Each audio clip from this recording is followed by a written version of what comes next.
Welcome back. Today we are talking about all things spooky, all things creepy a little bit. Actually, it's going to get a little creepier when we start talking possessions and exorcisms because that's what I really dig doing.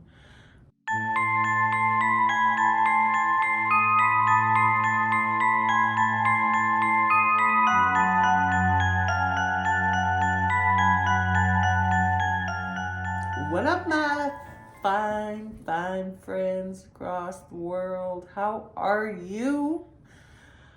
We are good. Welcome back to the Robin Carissa channel. But today we're going to talk about ghosts. What ghosts are, how to tell if a ghost is around, good ghosts, bad ghosts, not any kind of ghost, your imagination. So I said before, things ghost related are not my actual favorite thing to do.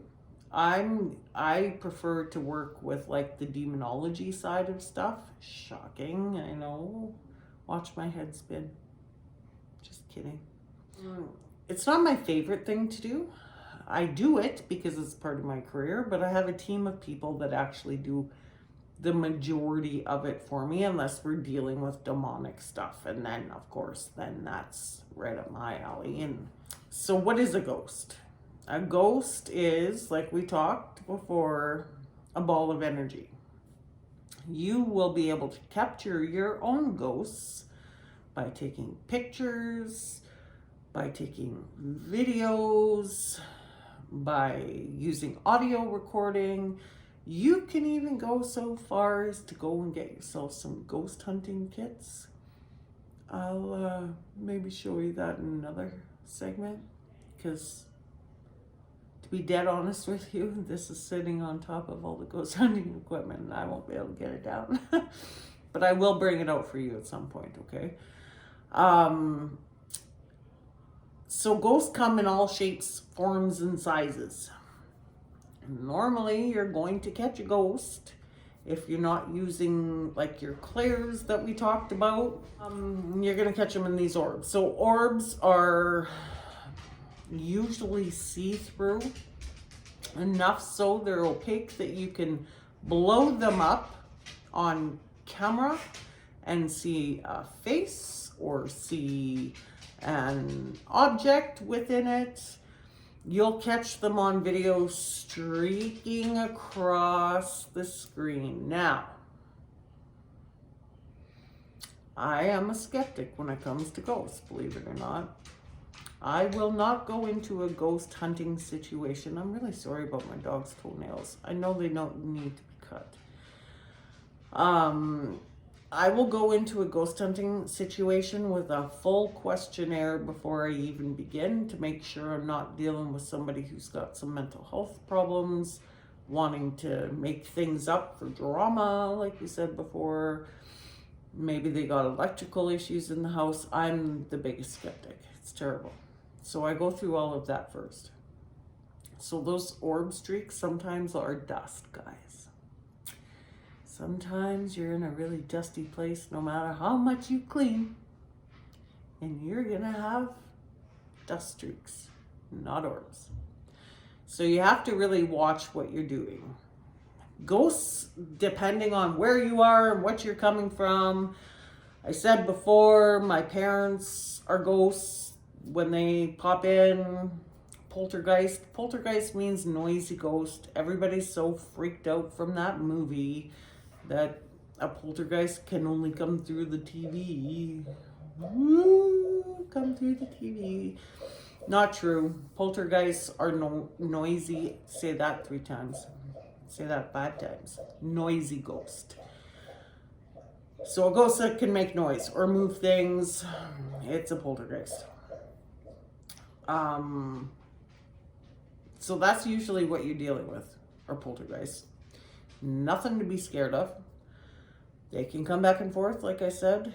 They will come depending on whether it's a connection to you, a connection to something you're doing, or somebody you're with, or if you are like say on a ghost hunting tour, you may come into what we call earthbound ghosts, where they are stuck and attached to that building or that home or wherever it is because they choose to be there.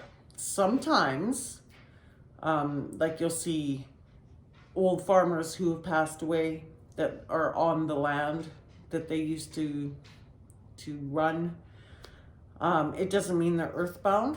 It just means that they prefer to be there. But sometimes we get these really pain in the ass ghosts, and that's how I talk about them, just like real life people. Real life people can be assholes, and so can ghosts. The earthbound ghosts don't want to cross over. Remember how we were talking about death and dying? We see the light, we cross over to the other side. Boom, bam, done. Some energies don't want to do that.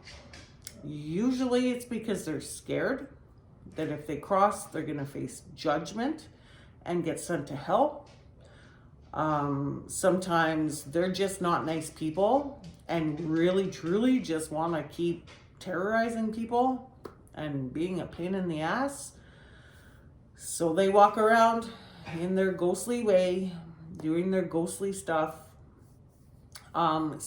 Usually those are the more chaotic ghosts.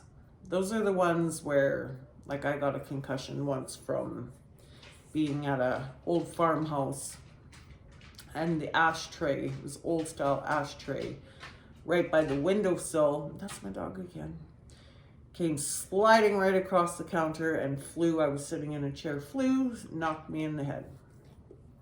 Got a concussion. It was one of those big, heavy asshole ghosts, I'm telling you. So they can be harmful.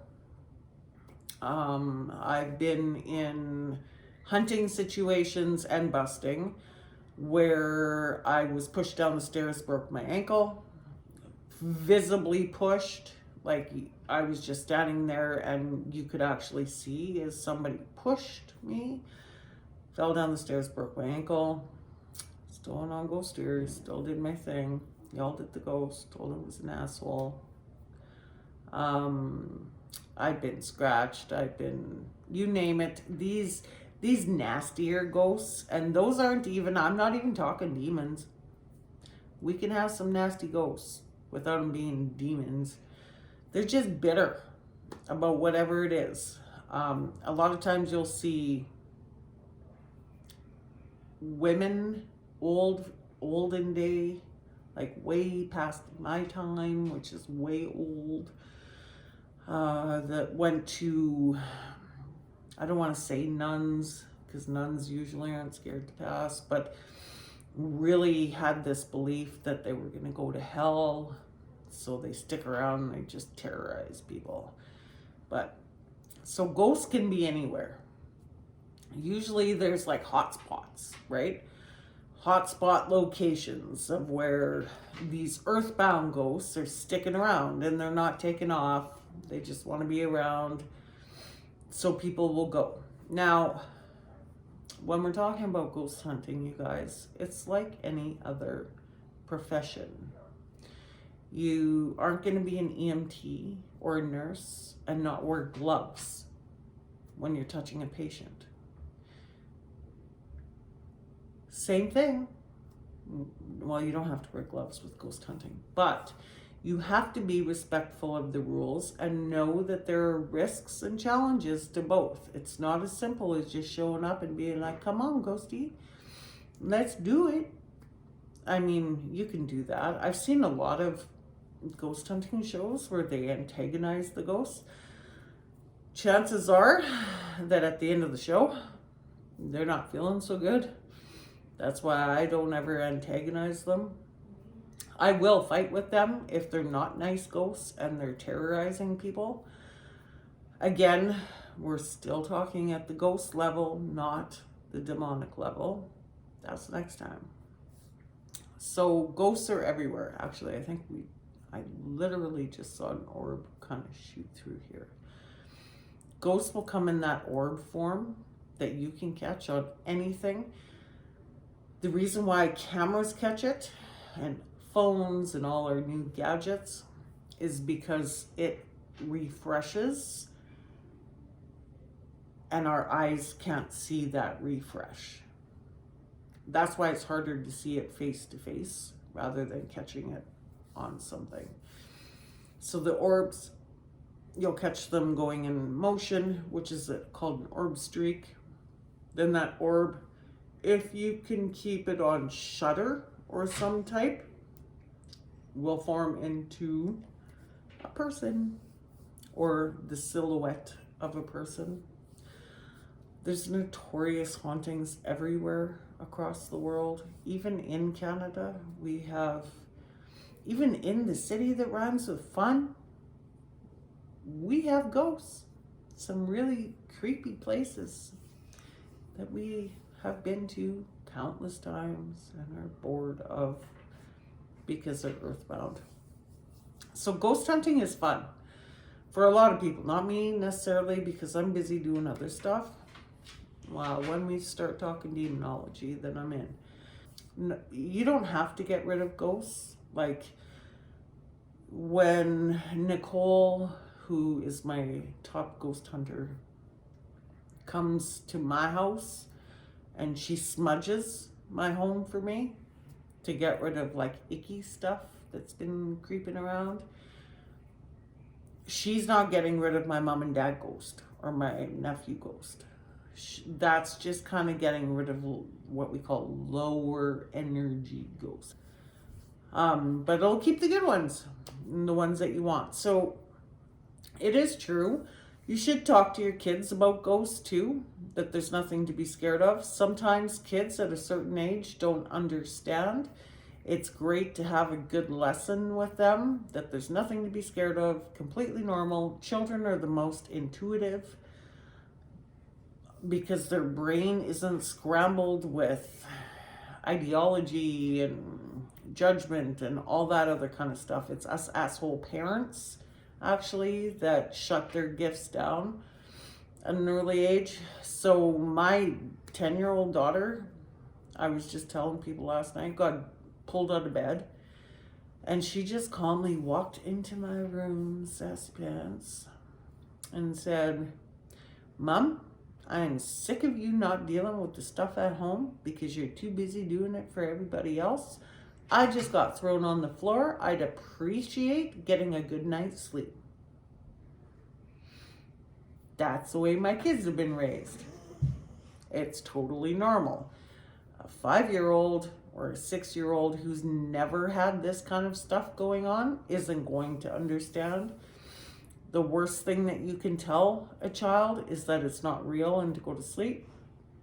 You can tell them it's real, but they have nothing to be scared of. Hopefully. You kind of have to be the judge of that. I can't be in everybody's home to know whether it's a good ghost or a bad ghost. And there's lots of little tricks that we use for kids, like ghost spray and crystals and stuff like that. Lots of stuff that you can do. Just remember they're the most intuitive, and to let their brains work how they need to work. If I get woken up, I'm not a happy camper about that. So I'm yelling at ghosts. Tell them, get out, get away. Don't be around. Got no use for this shit. In the morning.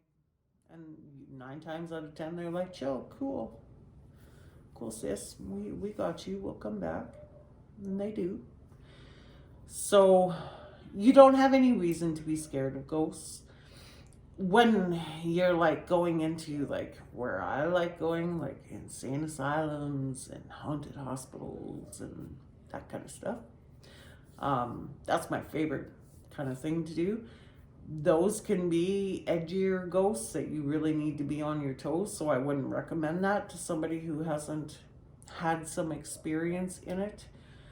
But yeah, that's ghosts.